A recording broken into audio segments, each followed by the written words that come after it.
WayneBreezie, Mo's Nose, Peachy, Fair to God. It's about that time, everybody turn your TVs on. The Mo's Nose, Peachy, Breezy, and Fair to God. They keep it nitty gritty when they bring you nine to talk. We two gorillas, silverback, nah, silver You know it's hawks. busting the discussion cause we get it in.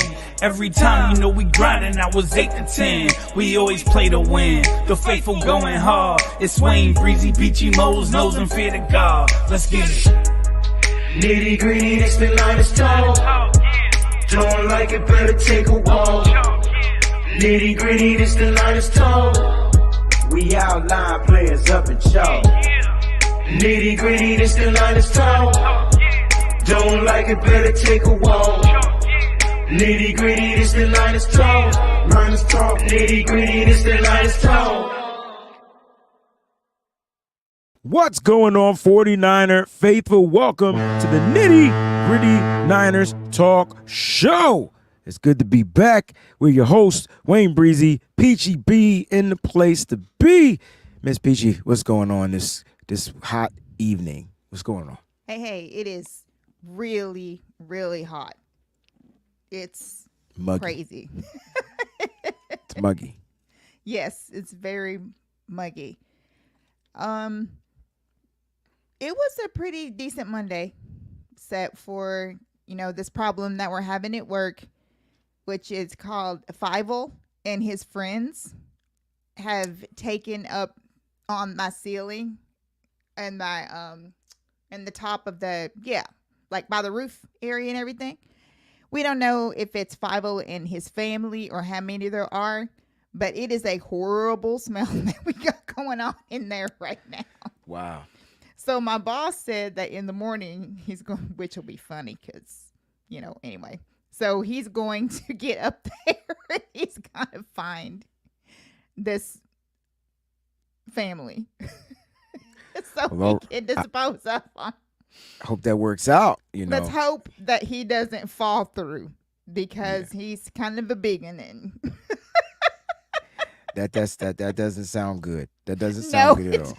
Doesn't. So I'll do my best to not make any more faces, but as soon as I heard 5-0, I knew exactly what you was talking about because the way he's south right now. And so now, like in our place, we have all these cameras and gates and all this stuff that we have. It's almost like, prison or something. It's weird. So we have all these things going on right there. Every time somebody does something stupid, he'll go back on the camera and he'll look and he'll do it. Then he'll, snapshot it. Mm-hmm. So everyone is on pins and needles. if he makes one mistake, if he trips, if he falls or whatever, they're already with their phones. They're going to get him. They told him, we're going to get you. You better not mess up because if you do, we're going to get you. Well, let's make sure 5-0 gets caught. You better put some traps or something up there. You know what I'm saying?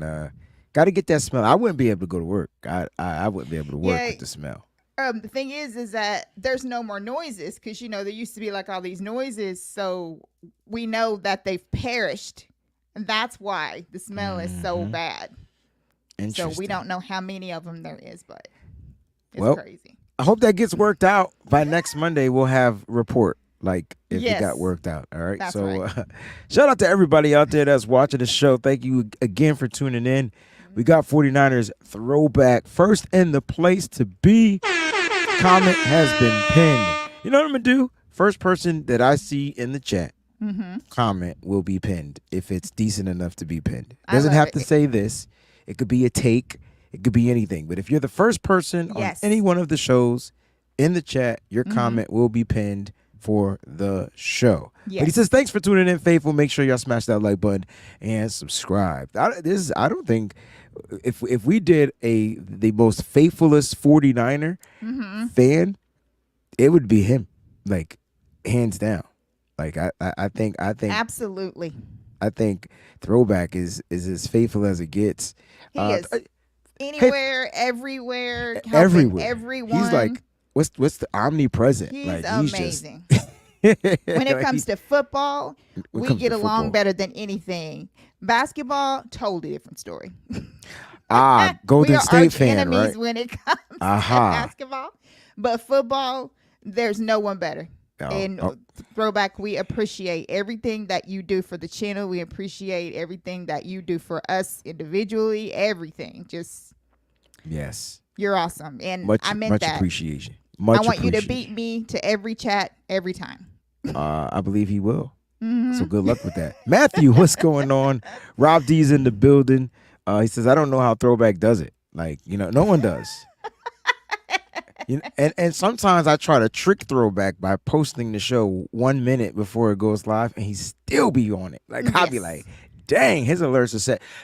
Listen, make sure you like this joint, right? Number one, hit the thumbs up, right? Number two, subscribe to the channel and do what Throwback does. He puts his alerts to all instead of personalized. Yes. So anytime there's a live show or anything has been uploaded, he's ready to go. You know what I mean? Rob D, we're glad to have you here. Don't bother me. He's in the building. Says blessings. Boats, drive safely. My brother, make sure you're driving safely. Yes. Make sure you're listening, not watching. Rick, what's going on? Rick says, good evening, WayneBreezie. A lot of people don't like you. Hey, man, don't even sweat that, bro. You just continue to be the best version of you that you can be. I like you. Peachy likes you. And that's why you're here. I know you said good night, but if you're still watching the show, we appreciate you. Collie's in the building as well. What's going on, bro? Pocket the Cheesecake's in the building. A lot of people don't like me. Hey. So, hey, it is what it is. It's good to be liked. It's good to be disliked, too. That means you're doing something right. That's you know? right. That's right. So embrace the haters. You know what I mean? Embrace them. That's right. Make them your congratulators. Look, the 49ers, we did our overreaction show last night because we want to get down to it. We're not going to be before you long. We have to keep these shows to 45 minutes to an hour. We're working on a new type of format. So you want to get here early so you don't miss out on anything. Right. Mose and Fair could not be here on this evening. But don't worry, the season hasn't started yet as far as the regular season. And once 49ers football matters, they'll be in the building. The whole crew will be back. But I'm grateful to have Peachy here. We're gonna do something funny on today's episode. You know what I mean? We're gonna do something fun on today's episode. We're actually gonna do some film watching on today's episode. Nice. Yeah. And if I have access to the film every week, maybe we'll do a little film watching, just to go over some of the, the good and the bad and the ugly. Like, you know what I mean? So let's get down to the Niners defeating the Saints. It's over with. It's just, when I mean it's over with, they're already moved on to be ready to take on the Las Vegas Raiders. Yes. Because after that, then that's when the season really officially kicks in. Right? Really officially kicks in. Mm-hmm. We've overreacted things and stuff like that. But, just off the top of your head, like, give me a strength and weakness from yesterday's game. So give me something that they did very well and something that, now that your adrenaline has decreased a little bit, mine is down. We've overreacted. Mm-hmm. Something that you feel like they need to work on. So give me one, and we'll go back and forth, I guess. Okay. So a strength of mine was Pooney. I thought that Dominic Pooney looked good again this week like he did last week. So I'm really excited to see him in that starting right guard position because I do believe that that is what is going to happen. Ralph just took the words.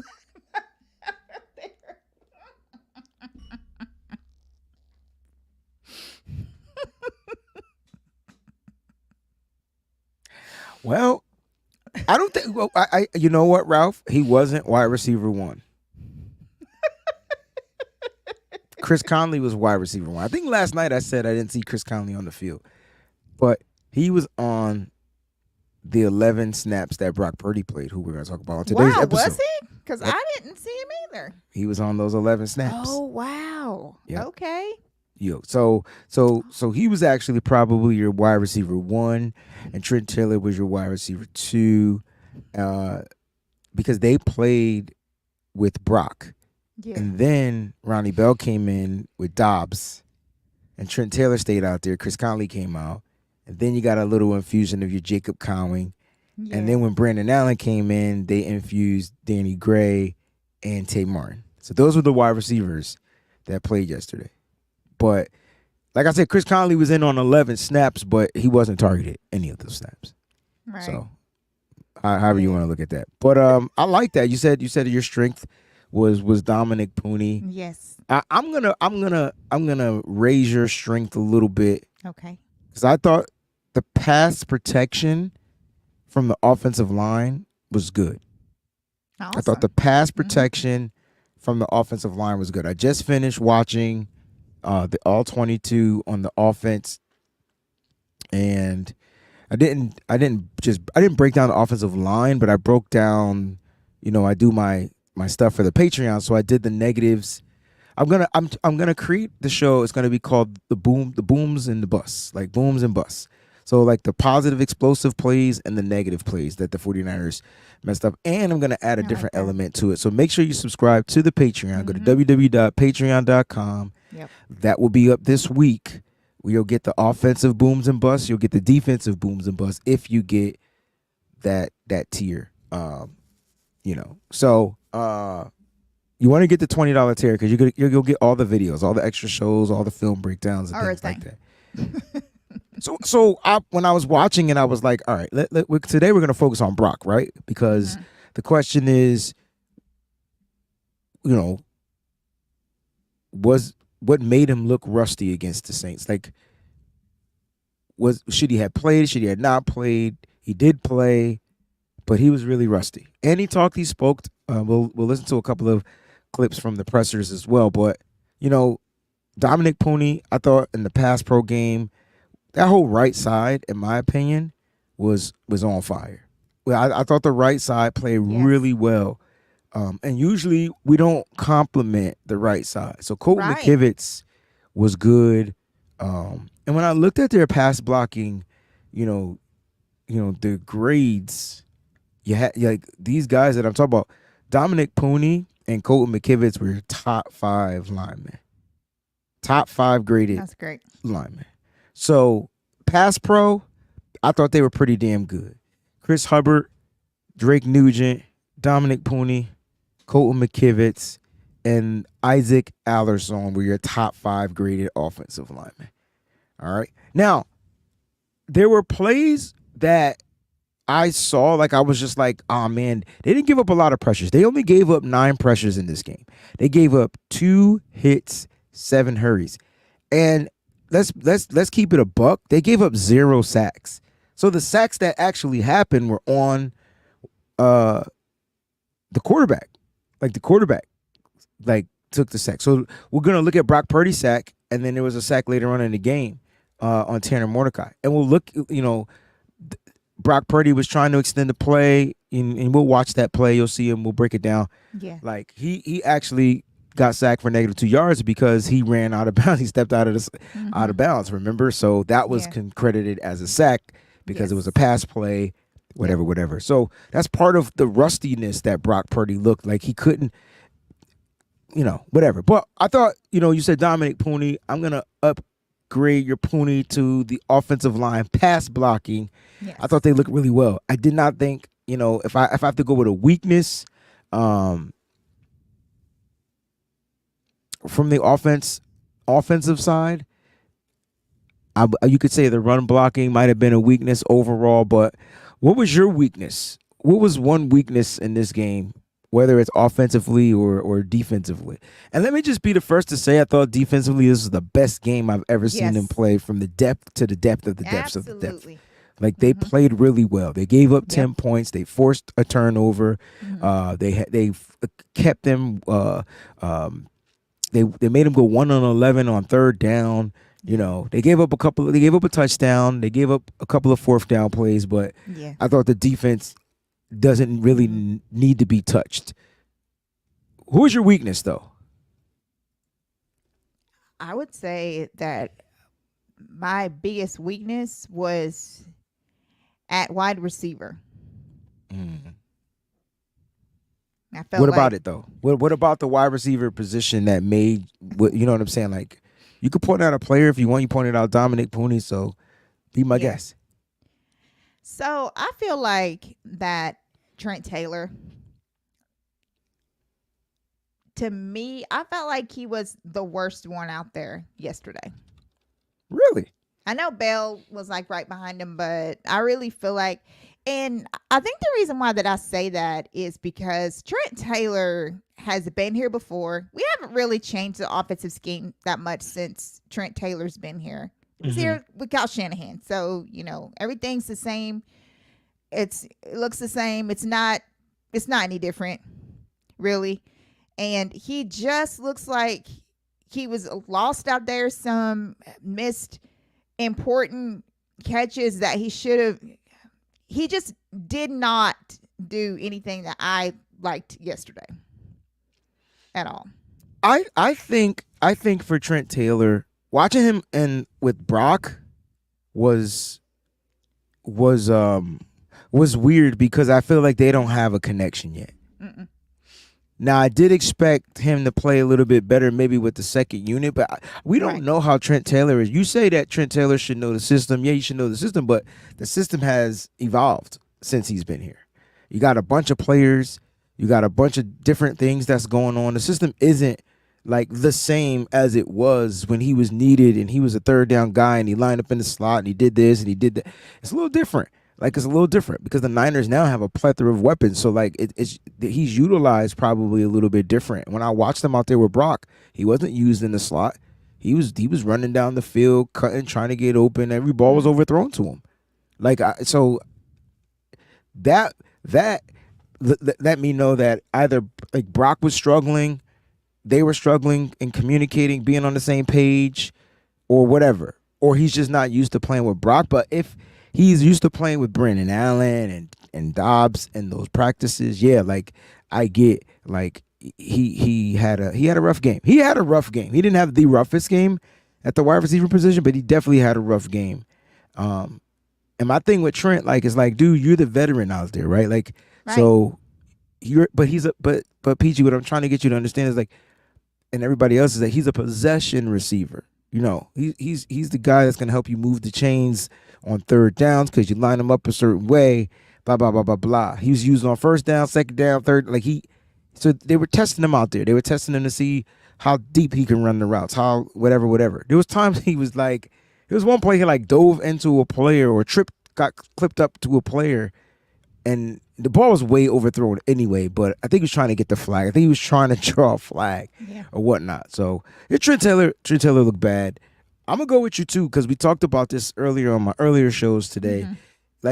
Ronnie Bell, if making the roster, if there were cut days, then he would be cut. Based off this game, though, just based off of this game.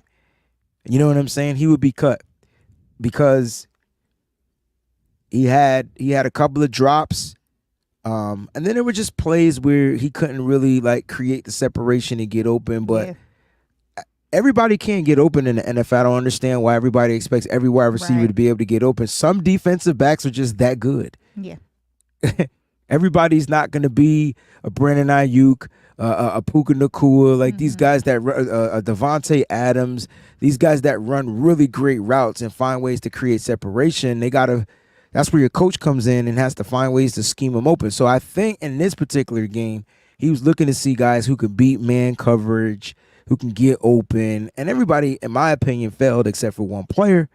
And so the wide receiving core as a group, I thought was a weakness yesterday. Yeah. I thought the wide receiving core as a group was a big weakness. I thought there was an outlier. His name was Jacob Cowing. Yes. And other than that, you got nothing.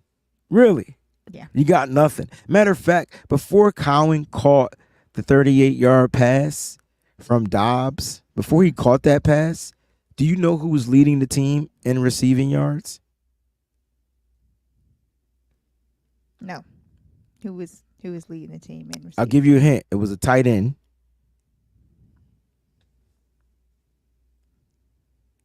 Was it Latu? It was Cam Latu. He had 28 yards at the time before Colin caught the big pass down the field from Josh Dobbs. So it was Latu, and he had a drop. Danny Gray had a couple of drops. Tate Martin had a drop. The only wide receiver that didn't have a drop in this game was Jacob Conway. Yeah, I know. He definitely popped. He came off the like you could definitely see his impact out there, and I was very happy to see that from Conway. I thought that he did really good yesterday. I was glad to see that because these cuts are going to be interesting when they start rolling out. So we'll see. Strengths and weaknesses. I mean, everybody has their perception. Everybody watched the game. Everybody, a lot of people say, that Bell ain't it. This guy not it, and it's cool. Like you got to go off of what you see, not what That's I right. see, not what PG sees. Like you got to go off of what you see. It doesn't even, and at the end of the day, just don't be upset because it's not about what I see, PG sees, you see. It's about what Kyle Shanahan sees. I do want to put out that Ronnie Bell was the second highest grade run blocking person out on the football field. Yep. On his 7 rushing attempt plays, he blocked very well. And he was the only non-lineman up there. Like, that's crazy.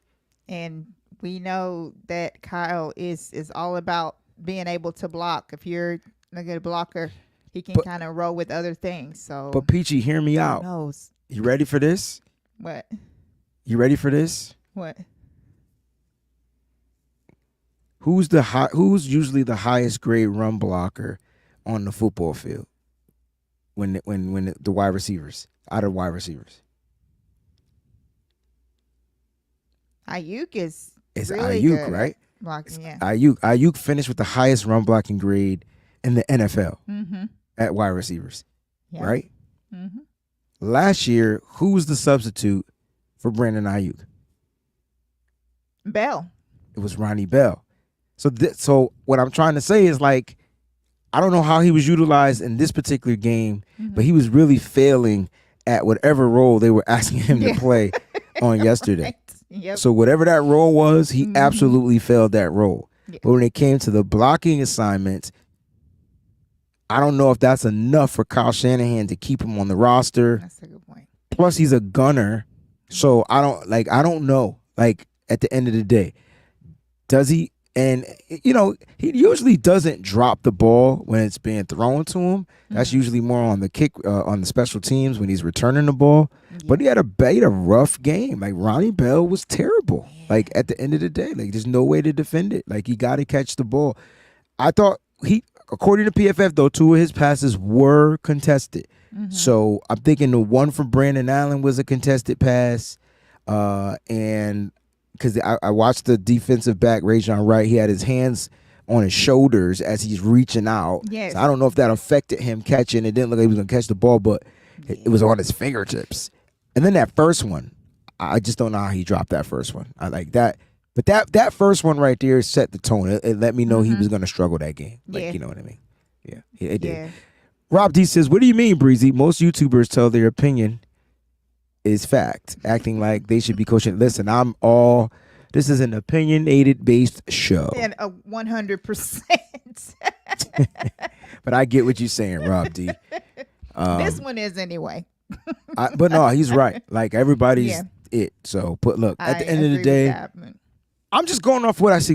You know what I like to do? I like to give it to you from my perspective, and I like to teach and show you how I saw it. And I think when I dive into film, and as I learn more and dive into more film, and I break that stuff down, and you get to hear my voice, you get to watch me navigate through it. If you subscribe to that Patreon, you'll really get to see how I see it. Like, you know what I mean? And that's probably why there's a lot more optimism from me, because when I watch the film, I'm like, this player didn't block. This player didn't do this.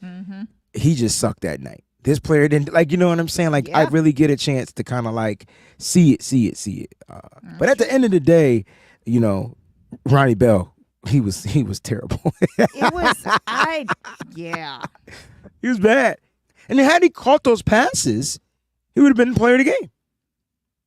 He would have been player of the game. All he had to do was catch the ball. It's like, if you are a wide receiver for the 49ers, you cannot drop the ball. You cannot. Right. You are a pass catcher because the faithful will exile you from the team. I think what gave me a sour note more on Trent Taylor than anything is the one that he didn't catch in the end zone. It was literally right there. Like he should, and I think it just put me in a bad mood after that one. Because I'm like, come on, man. You have to catch that ball.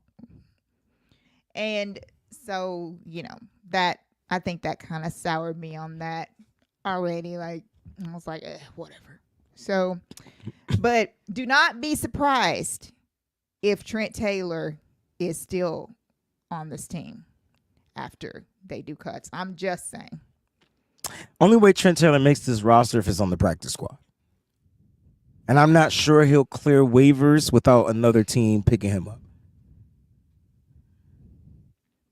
We'll see. I'm just saying, like, he's a veteran, right? And so other teams, he would have been back in this Niners system. Other teams may utilize him a little differently. You know what we fail to realize, like, what their roles are. Right. This is preseason, so I think they're experimenting. I really do. Agree. Faisal, what's going on, baby? I really think that they're experimenting with players that are out of their comfort zone, doing things that are out of their comfort zone. And we heard Chris Forrester say that he's doing that with his offensive lineman. He says, hey, I'm letting Chris Hubbard play on the opposite side and Brandon Parker play on the opposite side so that they can get comfortable just in case they have to switch. Dude, we don't know what's going to happen in the season. You don't try it in the regular season. So you make sure you get it done now when you have the time to try it, fail, learn, build. I don't know if those guys are going to make the roster, but you get what I'm saying? Like, this is when you try them out. You know what I mean? So we'll see. Overall, it was a win. And at the end of the day, I think that's the only thing that definitely was a win. I thought that our start with, like, who we had that was on the starting offensive line did a really good job against the starters from the Saints because they played the majority of their starters. I was very, very impressed with the offense and the defense of lines from that. I thought that they held up really well. I agree 1,000%. Like I said, pass pro, 9 pressures in a game with 4 different quarterbacks is mother-freaking phenomenal. It is. Like it's and the sacks weren't even from the offensive line. The sacks were from extended plays, blah, blah, blah, blah, blah. Like, once that play is extended, like, you can't blame the pressure on the offensive line. Right. You just can't. We got our first super chat of the episode. Shout out to 49ers_throwback. You get the cha-ching sound. Go ahead, Peachy. You can read this. This is funny, though. He said, I'm going to lose my... Hold up. There we go. If Trent Taylor makes a team. Yes. I think everybody will. I mean, that room is deep. That room is deep. I know it is. It's tough because you know what makes this tough? What makes it tough? Brandon Ayuk hasn't signed his extension. That's right. And Ricky Pearsall has only played with the blue non-contact football jersey since he's been a 49er. Like, but good news about Ricky Pearsall and a couple of the 49er players. Kyle Shanahan is planning to have Isaac Guerrero and Ricky Pearsall back at practice this week. So those guys should be off the injury report. Peachy, like, the rookies coming off of this injury report, how huge is this for the team? And how huge is this for them? I think that it's really huge. I'm probably more excited about Guerrero. I'm really, really glad, and I hope that we get to see a little bit of him Friday. Yes, because that would be fantastic. To see him out there. Mainly, obviously, I want to see him run the ball. Yes, but I want to see how well he does in the return game on kick return. Yep. Last night, Cody Schrader did it. And I liked what we got from Schrader. He secured the ball. He averaged like 26 yards per return. That's decent for me. That's what you need. Yep. But Guerrero is a different type of running back with a different type of speed, and I believe he was drafted for these new rules. Yes. He's a one play break mental. Like if he can burst through that gap, find a little slither through the gap, he's uncatchable. Yeah. And so I would like to see if he's healthy, if the hamstring is good. And I'm trying to think of it. Will any of the other hamstring players be back? Will we get Elijah Mitchell returning because he was dealing with a hamstring issue, and I believe it was around the same time as Ricky Pearsall It's a and his possibility. injury. So we'll see. We'll see how that plans off throughout the week. We'll definitely keep you updated. But a couple of players on the injury report: Jawan Jennings with an oblique injury, Jordan Mason with soreness. Soreness weird. Who did he run over in practice? Because I'm trying to figure out, like, ain't nobody running him over. So, like, who did Jordan Mason hit extra hard that allowed him to get sore? I mean, isn't every player sore at this point, except for those that haven't played? I think that it was really interesting that they said that, because at first they were just saying that Jordan Mason was getting the vet treatment and that he was just, that it looks like that he sealed up that number 2 spot. And that's why they, and of course they wanted to see the depth behind all of that. Now, all of a sudden he's got this soreness that kept him out from not playing last night. But. Oh, that's how he got sore, because he got dragged into the end zone for his touchdown. Got you, Nigel. Which he did. If there was no touchdown without Big Pun on that play. That's right. Because Mason was stopped. Big Pun says, "Nah, my brother, I got you. That's what I like. I really like this team. I really like the way that they're gelling. Yes, you know what I'm saying? Crazy Juice, what's going on? I really like the way that they're gelling. Kelly had an interesting new nickname for a punt what do you call him? Pooney. Capital Punishment. So he's got it in there. Whatever. Oh, that was really that was tight right there. That's dope. Wasn't that the name of his album? Big Pun's album? Capital Punishment? It might have been. Why does that sound familiar? I know it does. I'm trying to think. Probably, but I like that.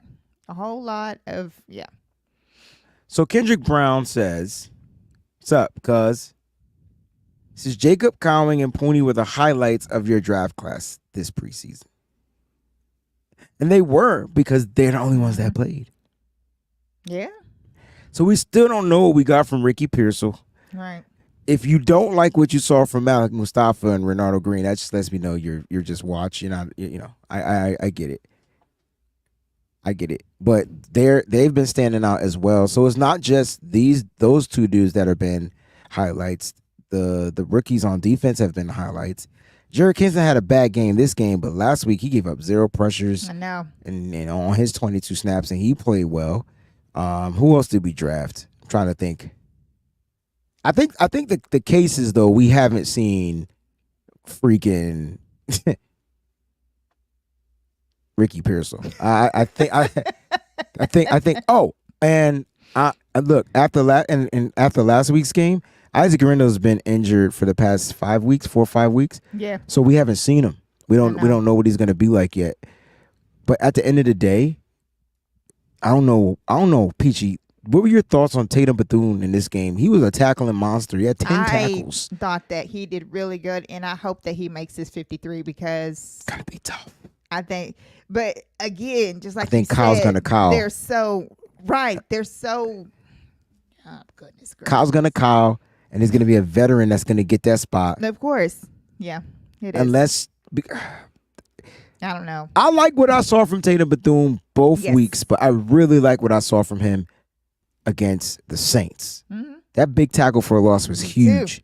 I'm surprised it wasn't like a highlight reel, because it wasn't a big cracker hit, but he was there. And he was all over the field. I think Tatum Bethune is going to be a problem. That's Fair's guy. Fair was telling us about him. Yes, he was. He was trying to tell us. He was trying to tell Fair. y'all about Tatum. So for those that don't know, he's a hybrid player.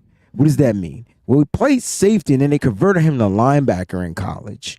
Sounds familiar?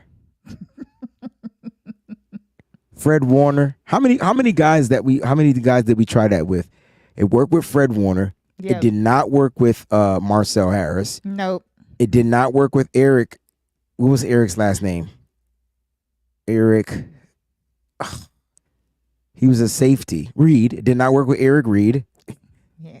Right? Gotcha. I'm just trying to think of all the safeties that they were trying to convert to linebacker. I would like to see Talanoa Hufanga play some linebacker, though. Ooh. I think, thank you, Hurricane 774, Eric Reed. Yeah. So it's going to be tough for Bethune to make it because they're like, you got, I'm with 49er Media. He says, I swear to gosh, he doesn't say bad words. I swear to gosh, if DFF doesn't make it, that's his player. It's going to be tough, but DFF had a good game. He had a solid game. He wasn't bad. The question is, did other players do more to stand out? And I think that is when it comes down to getting to this 53-man roster, that's what it's going to come down to. My man G says Barrett is a dog. Yeah, but he's so inconsistent. So he had a dog game. Never know. Yeah. He had a dog game yesterday. Mm-hmm. I thought the best defensive end in the game. Hands down. Not just because of the turnover, but he was definitely creating pressure. Yep. So yeah, he doesn't give you consistent dog.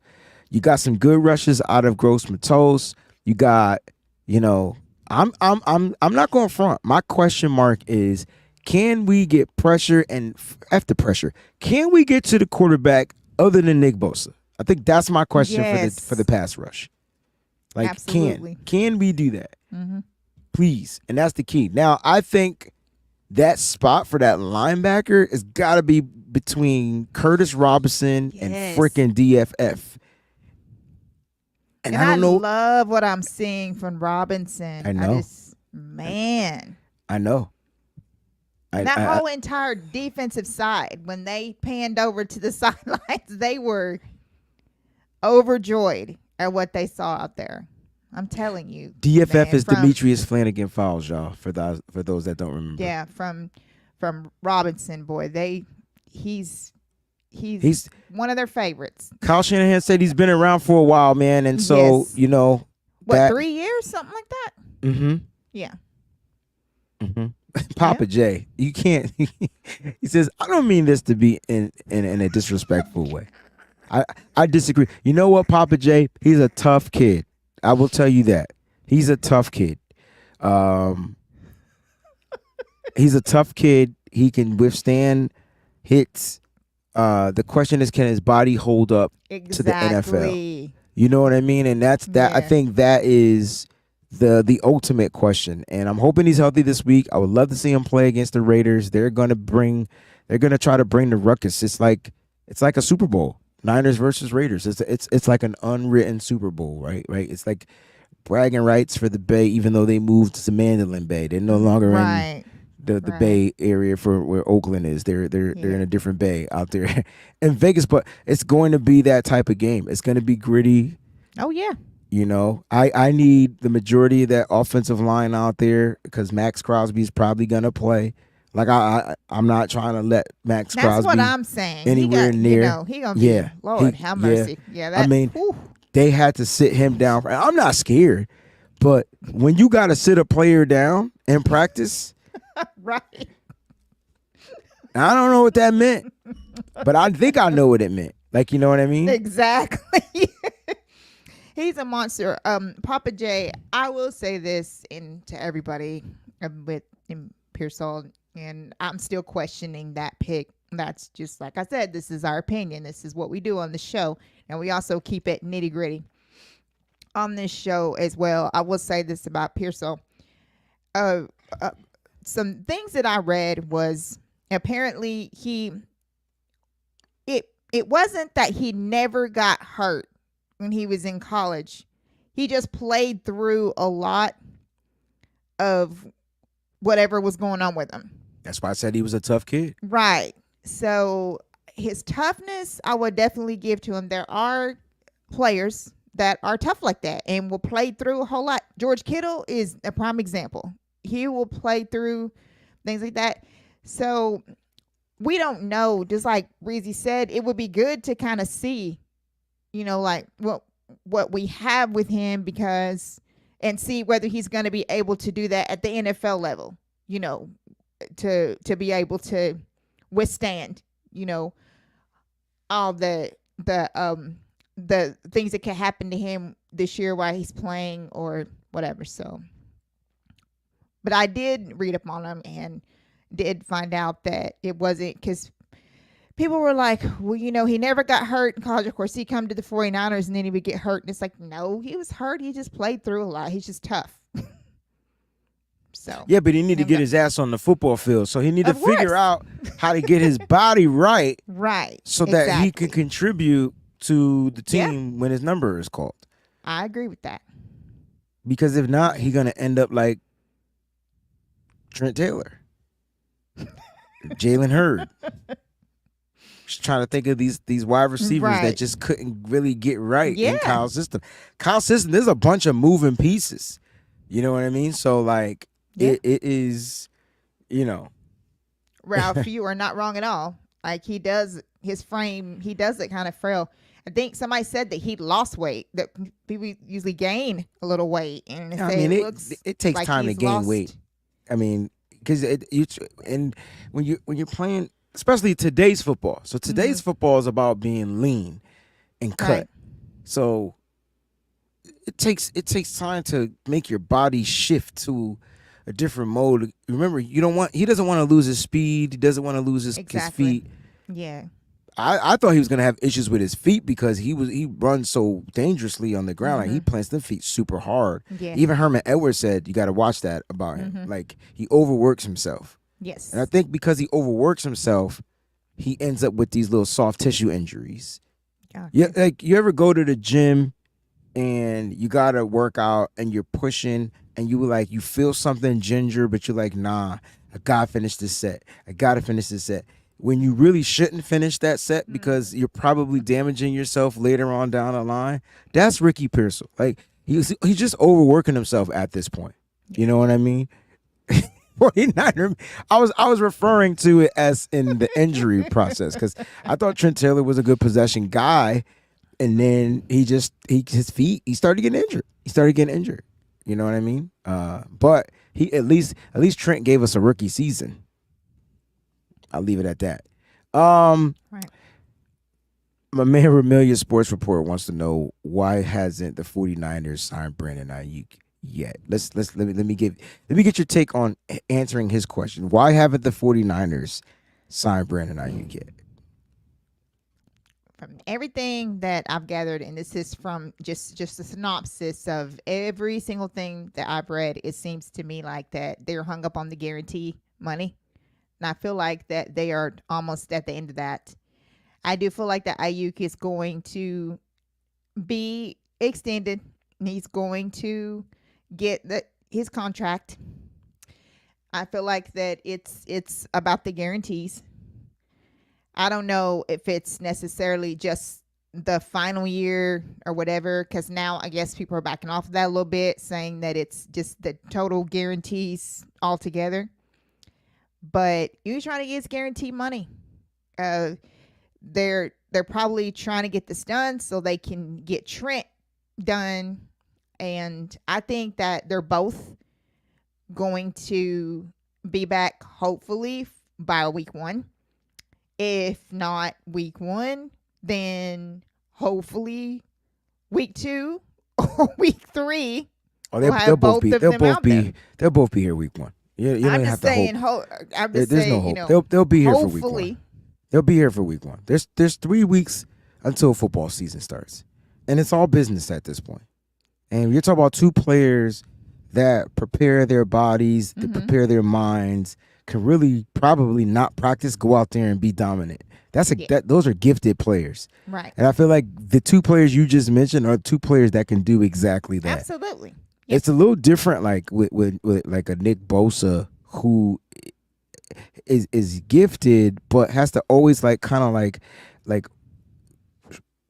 what's the word with his craft? He's got to change little things up because he's being I want to say defended, even though he's on the defense. Like he's being trying to, to keep away. They're playing keep away from him to get to the quarterback, and he's taking on 1 to 3 players every single play. Mm-hmm.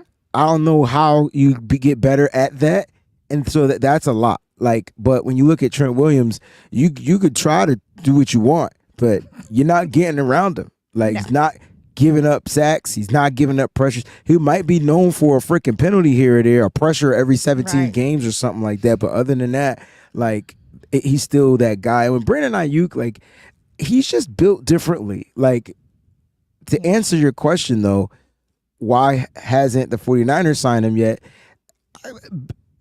Because they stingy. Like, let's just keep it a buck. Like, why we act like we the best damn organization out there when it comes to signing players? Yeah, the deals get done, but they get done when they want them to get done. Right. At the end of the day, I know everybody's upset. Everybody's pissed off. Everybody wants this to be over. Mm-hmm. This ain't about us. It's about Brandon Ayuk getting what he feels is fair, and it's about the San Francisco 49ers getting what they feel is fair. And as long as they don't agree, it's going to be this. Yeah. So I believe by week 1, this will be done. Now, I don't know how much Brandon Ayuk is going to get paid, and I don't give a – hold on. I don't. I need him on the football field. You know why? Because he's the only wide receiver I know other than Jacob Cowan that could get open. I like that a whole lot. Okay, so I have one question for you. We have seen in the past, I'm just saying, if by chance it's not week 1 and they're mulling out and it's not by week 2, but week 1 we play the Jets. It's not just the Jets, it's an AFC team. And we have seen what Kyle feels about the AFC as far as like he wants to make sure that we take care of the whole NFC. The AFC is a little different. I'm just saying there is a possibility that one of them may not be there for week 1. It's an AFC game. Week 2 is an NFC game because that's the Vikings. Yeah, right? But it's the first game. And so the first game is different. It doesn't whether it's AFC or not. It's the first game and it sets the tone. Gotcha. So you want all hands on deck first game. Yeah. Hopefully then it'll work out that way. Listen, I get what you're trying to say because Kyle, when it comes to these AFC teams, it just seems like the play calling is dull, boring, vanilla. I'm telling you. But I think it's a different game. For one, I don't think Kyle Shanahan likes Aaron Rodgers. So I really think Kyle Shanahan wants to make sure Aaron Rodgers loses his game. Yeah. Number 2, Kyle Shanahan wants to beat Robert Saleh. There's no way Kyle Shanahan wants to lose to one of his former disciples. It's not how it works. Yeah. It's like Mr. Miyagi losing to Danielson. It's not happening. So he's going to need his players. Yeah. He's going to want to make sure his players. And I think with the Trent thing is just about practice. Practice is about training camp is over in a couple of weeks. And after this game, training camp ends. Cuts will be made and deal will get done. Brandon Ayuk, in my opinion, the reason why I said I think it will be week 1 is because he wants to start accruing these games. And he doesn't want to miss a game to have that game later on to be an accrued game. Like he wants to get his 7 games in to accrue the season. God forbid if he plays on the 5th-year option, he wants that shit over with as quickly as possible. So whether he signs the extension or not, like it's just weird. But I think they want to be all in. I think they all. I mean, you know what they're doing? They all playing a game. Everybody playing a game. Ayuk's agent playing a game. Yep. Brandon Ayuk playing a game. I would tell you right now, if Brandon Ayuk, if you watching this show, and I know you don't care, but if you watching this show, you have an ounce of a heart. If you don't sign your extension with the San Francisco 49ers, leave the state of California. I will help you pack. I will send you a Ryder truck. I will help you get out and your family safely. It's not a threat. It's not a threat at all. I don't want you to take this that way. I just know the faithful. They're a little different because you're showing up to practice. You're in the skybox with the games. Yep. You playing with people. What Big Perm say? Don't be playing with my emotions, Smokey. You got to be careful with the faithful. They're a little different. Like, you know, they're a little Yeah. different. Yeah. Faithful Yeah, a little they're different. They're not wired too tight. Some of them. Nesto G. Yeah, that is true. It is a primetime game. Our first game is a primetime game. They did the Monday Night 49ers Football. dirty. I think the NFL knew. That was really crazy. The NFL was like, yo, To start Trent off ain't got that no football. guarantees. Brandon Ayuk is going to stall on this extension stuff. And they got to play former defensive coordinator Robert Saleh, Aaron Rodgers, former MVP of the NFL, and that Jets team with that defense on prime time. The only thing the Niners got going for them, they're at home. And they don't want to lose at home that first game. If it was on the road, That's a good Peachy, point. I would go with your take. They ain't on the road. That's a really He said it got me stuttering. great I'm points just saying. that are going on in the chat. You They're a guys little are different. right. You're absolutely right. It's just it really is. I hope that both are available for week 1 I believe that they will be. because we're gonna need both of them out there because you got Aaron Rodgers comeback. So the whole thing, like the whole entire thing, is gonna be about him. Good point. I forgot he got hurt first game, Yeah, first play of the game, second play of the game last year, yeah. and was out for the season. So the whole thing is going to be about him and, all this stuff and about, is Aaron Rodgers going to be able to finally beat the Niners? Because it's been like, because it's a long time, since he's done that. So John V is in the building, Peachy. Shout out to John V. man. What's going on, baby? Ear horns for you, bro. Good to see you. Hey, let's talk about Brock Purdy. Let's talk about him looking rusty, because the Brock Purdy that we know and the Brock Purdy that we watched on last night, that wasn't him. And I know by watching the film that wasn't him, because he looked out of sync on a lot of his throws. Now, do you want to watch the throws first, or do you want to listen to what he had to say? Because he even said he didn't look good. Like, you know what I mean? Like, and so I'm just curious to know, like, how you feeling about Brock. I know it was a preseason game. Yeah. I understand the context. We both understand the context. We know he didn't have his starters. Right. But did he look rusty to you? He definitely looked rusty. And he also just looked like that group of receivers out there, the whole entire offense, basically, he is really practiced with that because a lot of them are not even ones. So he, all of his guys were either on the sideline or home. So it's just, Right. So Right. So one of them was in the sideline, skybox. Skybox or There home. you go. Just wanted to make sure we put the skybox in there, because Yes. Ayuk was chilling at the So skybox. yeah, with others that were up there, I guess there were some others that were up there that were on IR or something like that. So anyway, all these people and everything like that, I do feel like that it was rust. I feel like that he was put in a bad position, especially after listening to some coaches around the league that explained why they didn't put their quarterback out there when they weren't putting, the rest of their starters out there. That just seemed like not worth it. Brock got hit one time. It was kind of like, okay. So He got hit after he threw the ball. Y'all gotta stop babying these motherfuckers, man. It's not about- It is. This is football. He even said, I gotta go out there and get hit. He said that himself. It's football. Like, at the end of the day, he needed to get out there. Look how bad he was. And it ain't because he was bad because he didn't have his starting receivers and starting offensive line. His timing was off on every throw except for 2. And those were checkdowns. So let's stop babying Brock Purdy. No, it's not about babying him, Breezy. What it's about is You just babied him. This the way- motherfucker needs the to go way out there that and play he got football. hit. He got hit. It wasn't a bad hit. It's not like it wasn't a dirty hit. It wasn't a bad hit. It was a hit as he was completing the pass. How's that a bad hit? It's gonna happen in real life. So you might as well get used to it. Well, It's not like the pressure. I'm glad that we're gonna have him around for the regular season because people Oh my get gosh. hurt in preseason. People get hurt, period. And bad. It's football. You can't I sit there still and baby do not guys. think that he should have been out there. I think he should have been out there. When he didn't have. So if he goes out there and gets hurt there. when he has the starters, then what? And then at least he's got his starters. No, there's no out there. at least. If I'm just saying. Injuries are 100% probable in the NFL. It doesn't matter if it's preseason. It doesn't matter if it's regular season. And I get what you're saying, but it doesn't make any sense.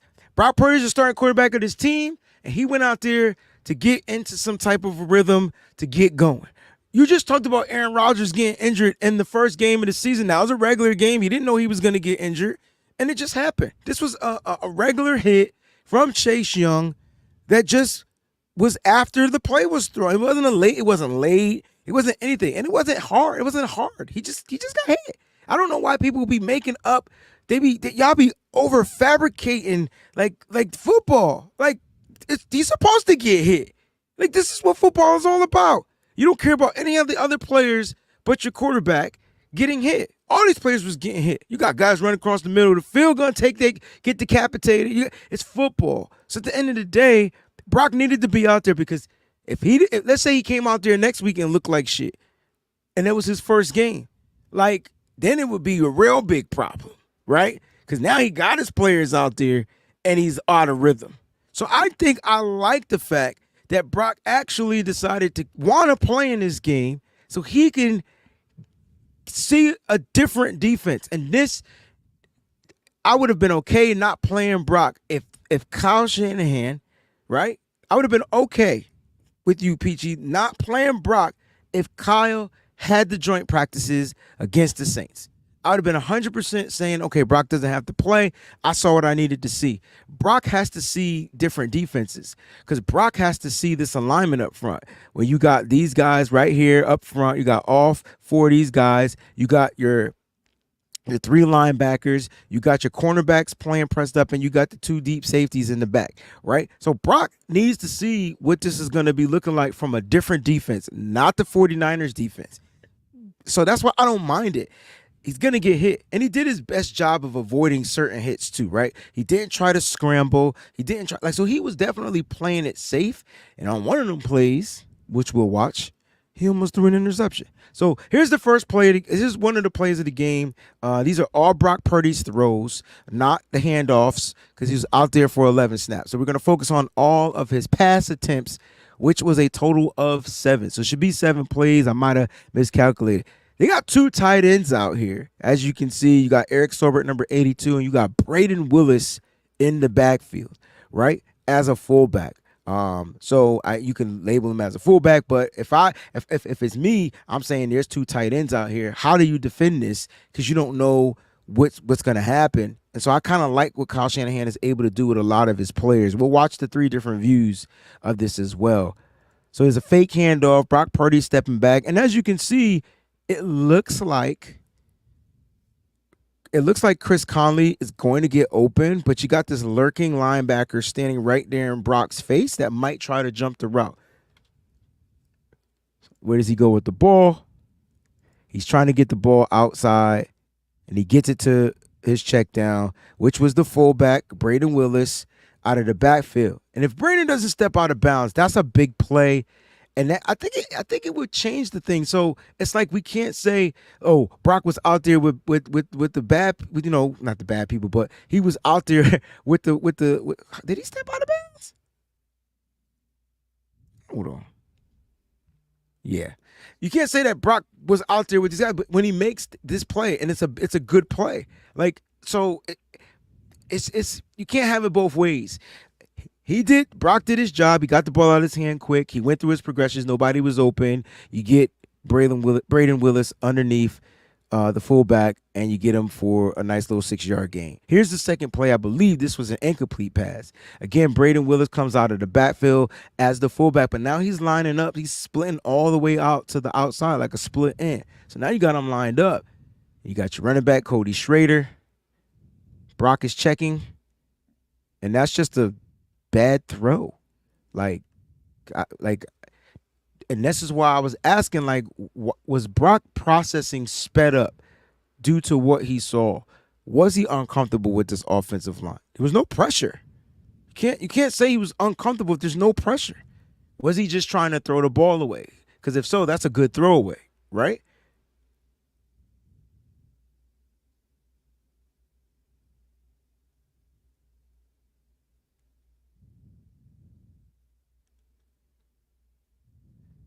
There's nobody open, in my opinion.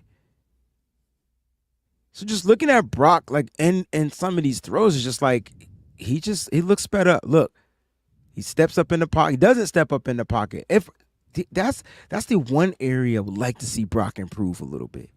Him being able to step up in the pocket, opposed to staying in the pocket and letting that pocket like concave on him, close in on him. And the offensive line can't block forever. So step up in the pocket and make a better throw. That was a terrible throw. That was one of those overhead throws to Trent Taylor. And you'll see it again. Watch how the offensive line does protect him, but Brock's got to step up. Sort of like that play against Philly when he doesn't step up in the pocket. You can see right now that everybody is blocked, right? Right, Peachy? Everybody's blocked. You got the center blocking. You got Pony there down there. If somebody was coming at Cody Schrader, he picks up the block. The only person that doesn't have a body is this guard. You got Jalen Moore taking on 2, but you got your left guard that's going to kick down into that guy down there. And you got McKivitz holding it down one-on-one. Let's see where the pressure actually comes in, though. They're stunning, so they stun it. There's the pressure. And then you get the erratic throw. That's the play I was talking about where Trent Taylor must have got clipped up, or he was trying to draw a flag or something. I don't know. Mm-hmm. I don't know why it's blurry. I don't get why it's blurry. I do see that it is blurry. Do you guys have to change settings? Because it's blurry because my settings are on 480. Or, you know what? It could be StreamYard settings. Interesting. Give me a second. Let me take this off. And we'll show it again. Let me add it a different way. And then you guys tell me if it's blurry. So bear with me. Do. Let me get the file. And then... Damn it, I don't know where the file went. Where's the file? Is this it? All right, so y'all tell me if this is blurry in a second. All right, so we know not to share it like that no more. Let's see, share screen, window. All right, let's add that to the stage. Is it still blurry on y'all feed? Because, Peachy, was it blurry to you when we were just watching it here? It didn't look that blurry, but it definitely looks a lot clearer now. Okay, so it looks clear on the live feed? Yes. All right, cool. So we'll do it this way from now on. My apologies. Did not know it was blurry. We'll go back to the beginning, though, so you guys can see exactly. So in the beginning, you're watching. This is the first passing down for Brock Purdy. He's going to complete this pass. All right. They got 2 tight ends on the football field with 2 wide receivers and a running back. So this is what I consider 12 personnel, even though Braden Willis is in the backfield. Even though he's in the backfield, he's still listed as a tight end. And so you're going to get Saubert going in motion, and we'll take it from there. Is it still blurry? No, it looks good. Okay. Because I'm looking at that. So Brock Purdy drops back. Look at the protection. Looks pretty good. Jalen Moore's picking up his guy. Cody Schrader's ready to pass pro. You got Eric Saubert one-on-one with his man. The offensive line did their job on this particular play. And usually when the offensive line blocks, you get a completed pass, right? You get a completed pass. When the pressures aren't there, the passes are going to be pretty spot on.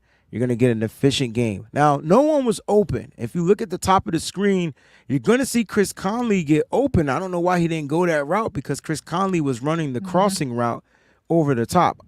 I'll show you again. You can see Chris Conley right there. So if he throws that ball to Chris Conley and lead him open, he's wide open. Jacob Cowling's taking the top off the D. He's got number 1 down there on the football field with the safety over the top, so that's going to help take away the Jacob Cowling down. But it looks like this crossing route, Chris Conley is going to get open because, I don't think that particular DB on the opposite side is going to get him. That's a great check down to Braden Willis. You get 6 yards. You move on to the next play. Not a bad play. Not a bad play at all. Not a bad play at all. And I'm PG, after this play, I'm like, oh, the Niners might just find a way to get into some type of a rhythm if they keep the short check down stuff going. But Brock was going to try some things. This particular formation, you got the same personnel out there, right? You still got your 2 tight ends, but now you're splitting out your tight end and Braden Willis. And this is where the confusion is going to come when it comes to the offense. Braden Willis is taking his route. You can see Cody Schrader is the guy right here, down here, just, ready to get the check down or whatever. It would have been cool if he ran some type of wheel route and ran up the field, but that wasn't the play that was designed. Jalen Moore is doing pretty good with his protection. He's going to block his man down. You see, you call that a pancake, right? You get your guy down on the ground. Looks like a pancake to me. And then it is a wheel route. But to me, it was just like a bad throw from Brock Purdy. It wasn't a great throw.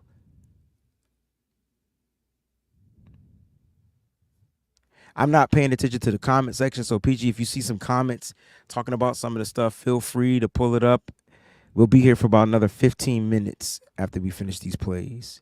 That was weird that was blurry. Papa J is a couple. He said, I see the pocket collapsing, and he had to get rid of it, and that's about it. So maybe it was on that other play because this pocket hasn't collapsed yet. So he must be talking about the other play. The pocket didn't collapse on that play right there. So this is the play where I feel like he should have stepped up in the pocket. So you don't have to get rid of it if you can step up in the pocket. One of the things that makes quarterbacks really good in the pocket, like Tom Brady, is if they step up in the pocket to complete the throw. Now, he does avoid the sack or whatnot. This pocket, I believe, collapsed. And as you can see, Chase Young and that defensive tackle, they did a stunt. And you can see Chase Young about to he got hit. Yeah. And you see him about to whip around. Yep. And that's the first play he got hit on. And that was the overthrow to Trent Taylor. But you can see he has space to step up in the pocket to even avoid the stunt. I don't think he would have ran into Chase Young.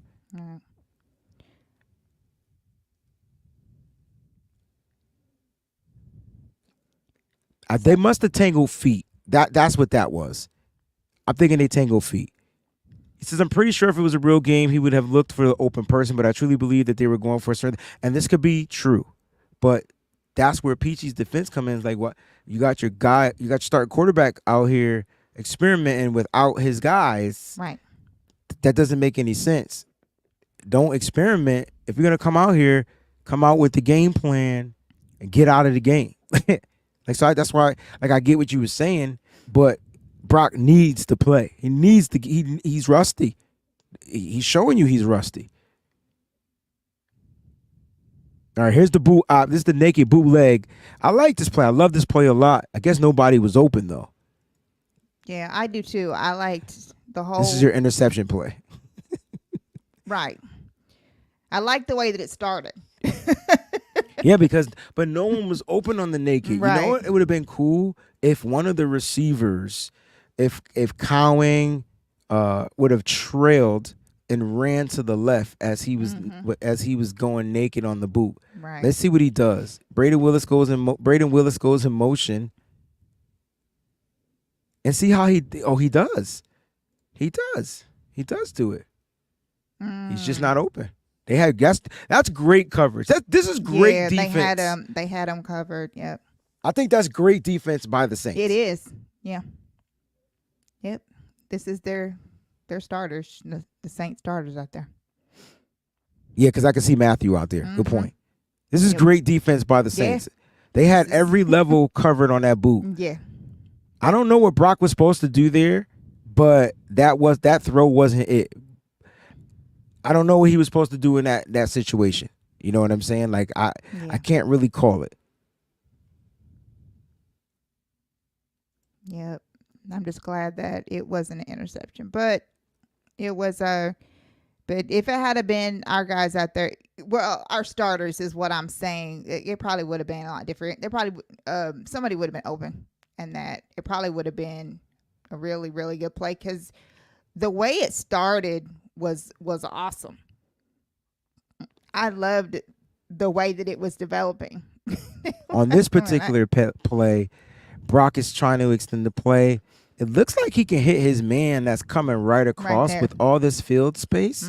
But for some reason, he doesn't trust it because that safety moves up. So Brock did the right read right there, right? He tries to extend the play and get to the outside. So what Brock is trying to do is get Braden Willis to come back for the ball. Yeah. And he doesn't. And he has to step out of bounds and take the negative 2-yard sack. Pause. That sounded mad nasty.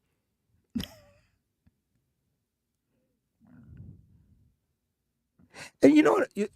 I feel like it's fair if we say that Brock was rusty. I feel like it's okay. He hasn't played against another team's defense in a minute. And this is one of the things that Kyle Shanahan, this is why one of the reasons why he loves to do the joint practices. Right. But that's true. Due to the way the team injuries were, you know what I mean? Like they decided to not do it. Here's the last. This might be one of the last plays from Brock, if I'm not mistaken. So those are his 2 completions. His 2 completions were to underneath routes to his tight ends, Eric Sauber, Braden Willis. Only 2 completions in the game. Yeah. It was good to see Brendel out there. So the Niners had Brendel, Peachy, Colton McKivitz was the starting offensive line from last year. Those were the 2 starters.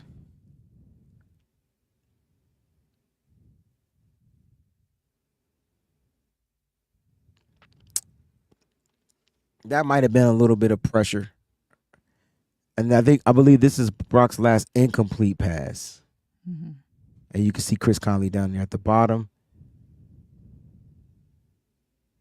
This might have been the worst timing pass that I saw.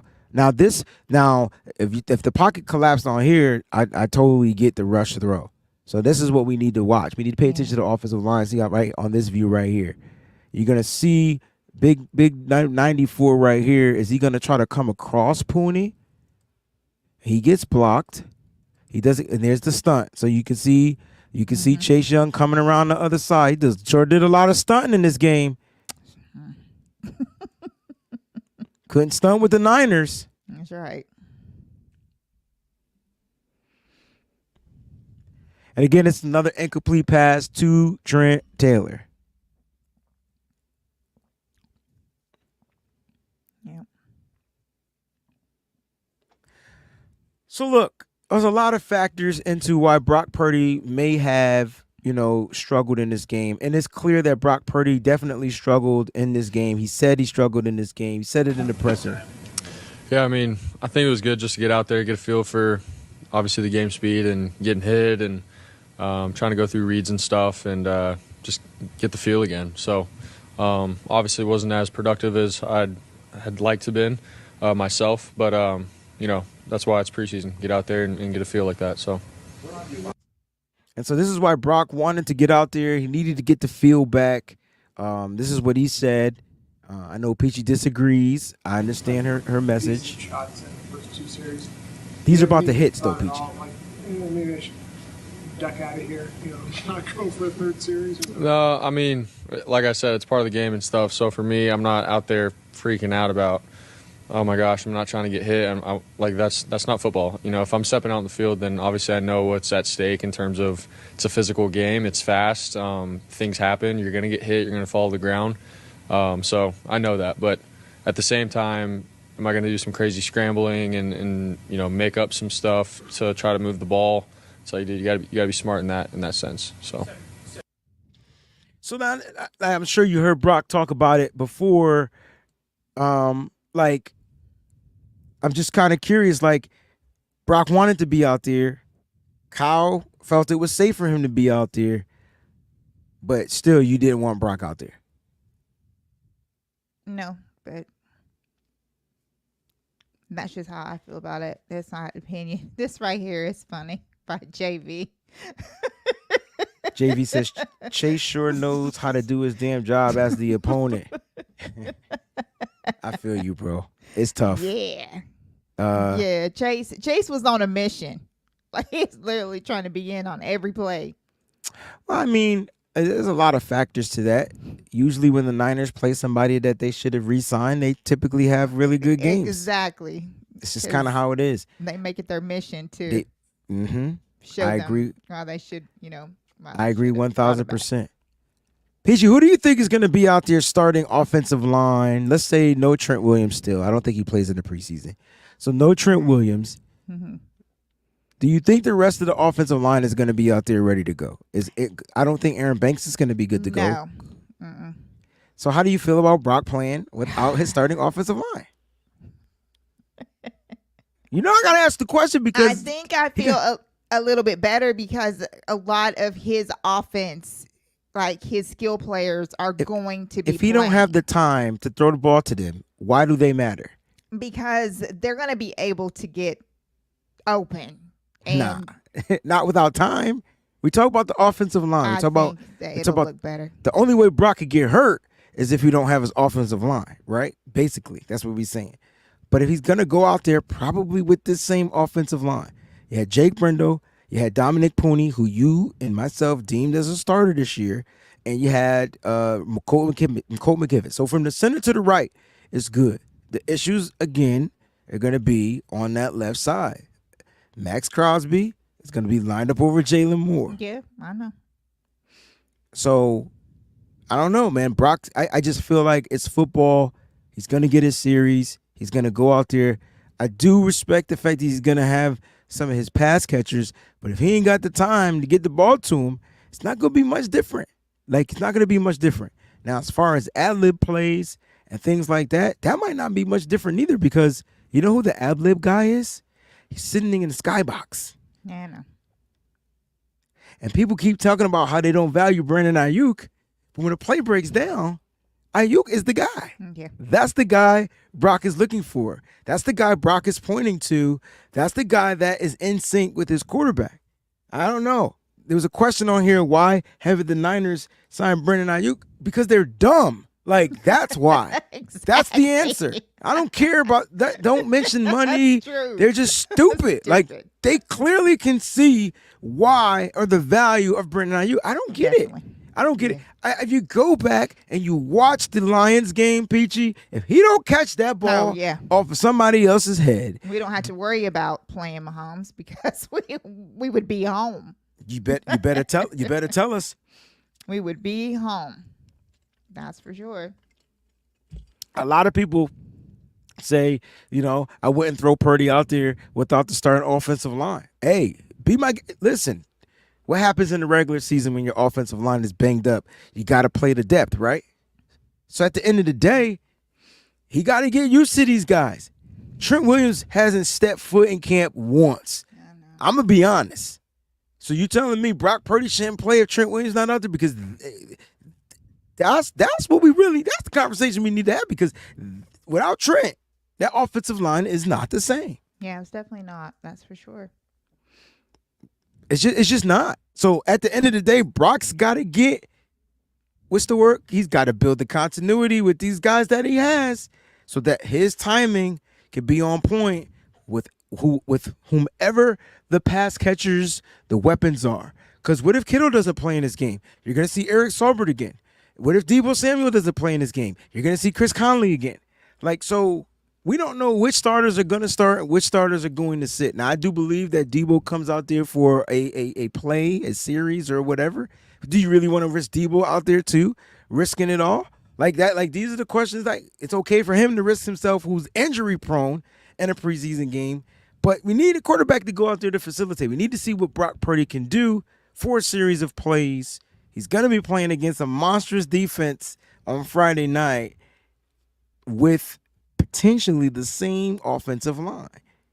Got your 3 to the right, you got your center and your 2 to the right, and then you gotta figure out what you're gonna do to the left. Who started at guard for Aaron Banks?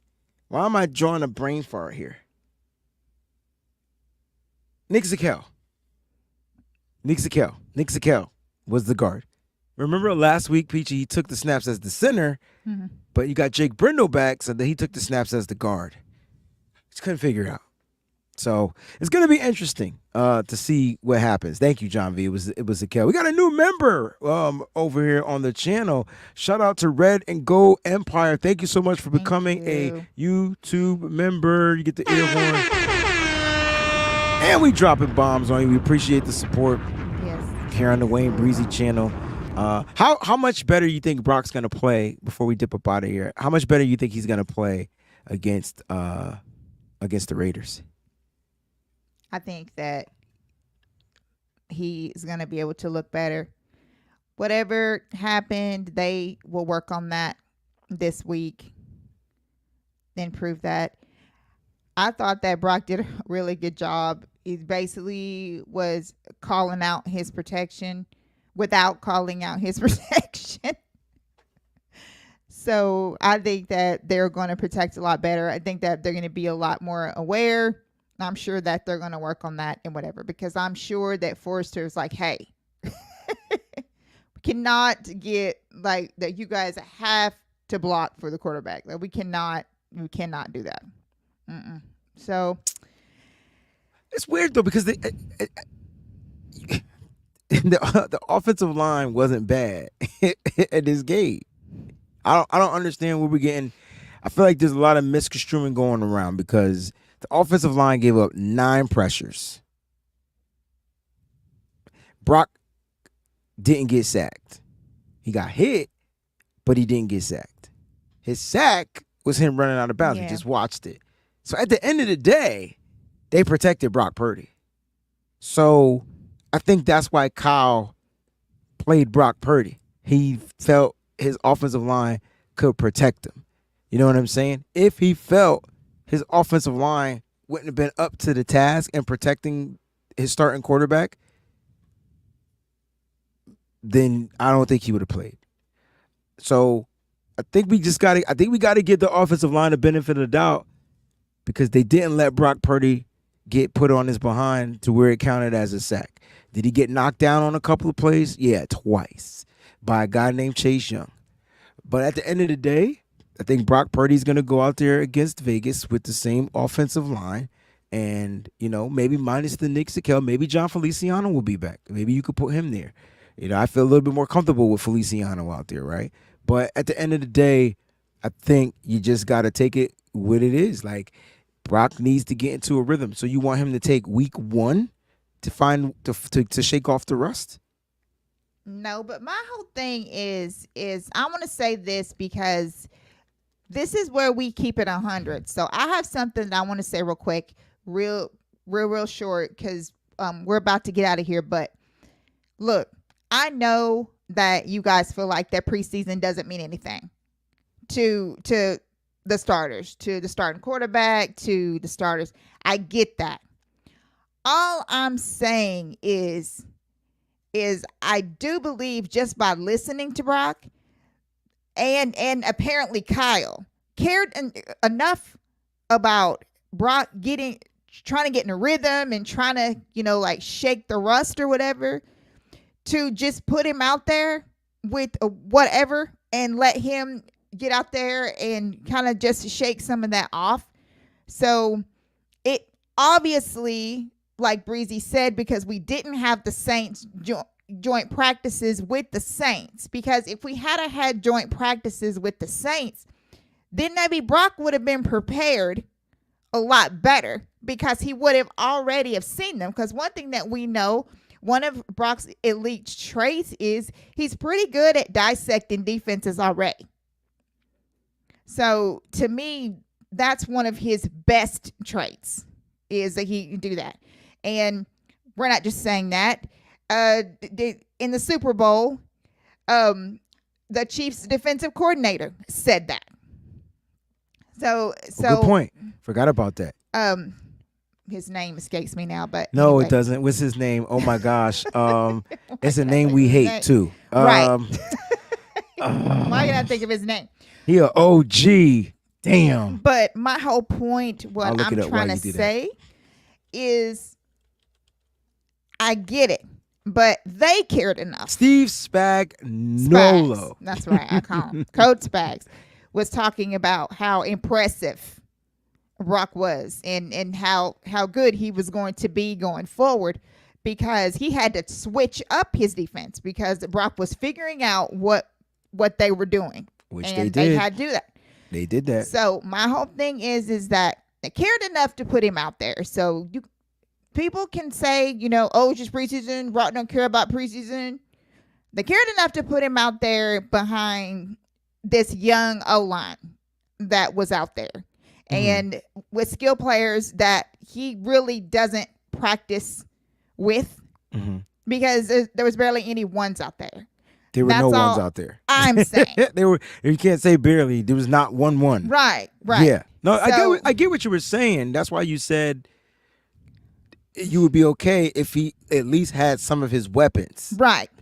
But my comeback to that was, but those weapons won't be the ones blocking. Yeah. So, like, at the end of the day, I felt like he was protected underneath this offensive line, and guys are going to generate pressures, and the question is, how well will he handle the pressure? Will he get sacked? Will he be able to escape the pocket? Will he step up in the pocket when he feels the pocket concaving on him? And I get it. You don't want to risk injury to your quarterback, but I don't think it's tough to say because preseason is meaningless as far as standings and records. That's the meaningless part. But I think the way I look at it is evaluating, and you want to see where did Brock grow with his processing. How well can Brock manage to play with guys he may have to play with because Trent Williams is not here. So at the end of the day, he doesn't have his best protection. It's like he's got the XL Magnum is gone. Like he's got to rock the ribbed and the cheap purple joints from the gas station, and like he's got to rock different joints. Yeah. Like you get what I'm saying? So like he don't got the best protection, but how can Brock find a way to get comfortable with the protection he has? Right. Not in practice. Yeah, that makes sense. Because practice is practice, and it's his defense. And yeah, even though it's the best defense in the league, what Brock said is they can't hit him. Yeah. And so, like, that's why I like the fact that Brock played in the game. I didn't think he put himself into any type of harm's danger or whatever, but I thought I would see a much more composed type of Brock. Like, he wasn't shook. Me too. But you watched his throws. Mm-hmm. And they were off rhythm. They were off. They were high. Yeah, they were erratic, and that's okay for people to say that our quarterback had some erratic throws. I feel like that one of the things that's going around this National Football League is how would Brock look if he doesn't have all those superstars out there, and even on the O-line. That's the narrative. When there are quarterbacks that are around the league that have had to play, with like second, third string people on the O-line and, out there as skill players and whatever, and they've succeeded. And I think for me, just watching it, I was like, that's crazy. Like that he had some erratic throws, and I'm going to admit I expected a little more. Regardless, I did, because Brock is so intelligent and he's so football savvy already. And I just was kind of shocked by some of what I saw when Chase Young came behind him. I was just like, oh, wow. So that, but like I said, that's just the way that I feel about it. There's one more game before one more game we starts. Get to evaluate. One more game we get to overly analyze and overreact. Right. One more. Right. It's one more. And in the meantime, me and Breezie are going to light incense and candles and sit around with Indian style and pray that the 49ers the way my knees are set up. I can't do about that to, and you know. Nah, look, I think the 49ers go to Vegas and they punch him in the mouth. Like, that's what I think. You know, oh yeah. I think they go down there and they punch him in the mouth. I think what you said a little bit earlier about him having one or two guys, like, depending on this oblique injury from Jawan Jennings, I'm much more comfortable with Jordan Mason being out there opposed to I am with Cody Schrader. And this is not a shot at him, but I need a guy that's going to get a few yards or more, 5 or plus 6 yards on a run. It sets up play action pass. You didn't see much of that. You want to know why the boot action didn't work? The boot action is play action. It's just to one side and it's naked because there's nobody protecting them.